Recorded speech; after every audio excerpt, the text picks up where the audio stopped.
இன்றைக்கி வாழைப்பூ வடை ரெசிபி தான் பார்க்க போகிறோம். இது வந்து என் பெரியம்மா எனக்கு சொல்லிக் கொடுத்த ரெசிபி. வாங்க பார்க்கலாம்.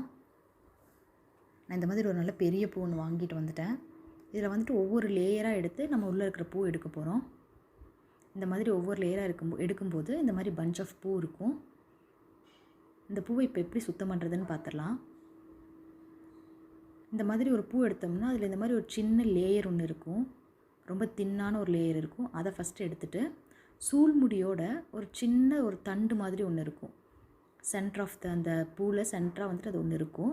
அதையும் நம்ம ரிமூவ் பண்ணலாம். இது ரெண்டுமே வந்துட்டு பார்த்திங்கன்னா எலிஜிபிள் இல்லை. ஸோ இது ரெண்டுமே ஃபஸ்ட்டு ரிமூவ் பண்ணிடலாம். இந்த மாதிரி ரிமூவ் பண்ணிவிட்டு நம்ம ஒவ்வொரு பூவை நம்ம தனியாக எடுத்து வச்சுக்கலாம். ஃபஸ்ட்டு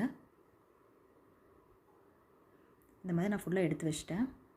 இப்போது உள்ளே இருக்கிற இந்த ஸ்டெம்மையுமே நம்ம யூஸ் பண்ணிக்கலாம். எல்லாத்தையும் நல்லா பொடியாக நறுக்கிக்கோங்க. ஃபஸ்ட்டு ஆயில் அப்ளை பண்ணிக்கோங்க கையில், இல்லைனா கை வந்து ரொம்ப கரையாயிடும்.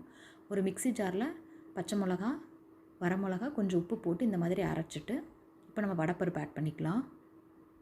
கூடவே கொஞ்சம் இஞ்சி ஆட் பண்ணிட்டு இந்த மாதிரி நல்லா கொஞ்சம் பருப்பு இருக்கிற மாதிரி ஒன்றும் பாதியமாக அரைச்சி எடுத்துக்கலாம்.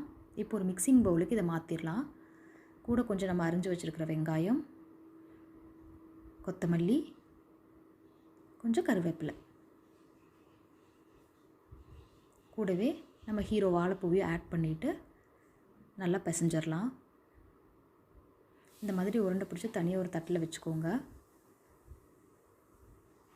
இப்போ எண்ணெய் நல்லா காஞ்சதும் நம்ம பிடிச்சி வச்சுருக்கிற உருண்டை இந்த மாதிரி கையில் லைட்டாக ப்ரெஸ் பண்ணிவிட்டு அப்படியே எண்ணெயில் போட்டுடலாம்.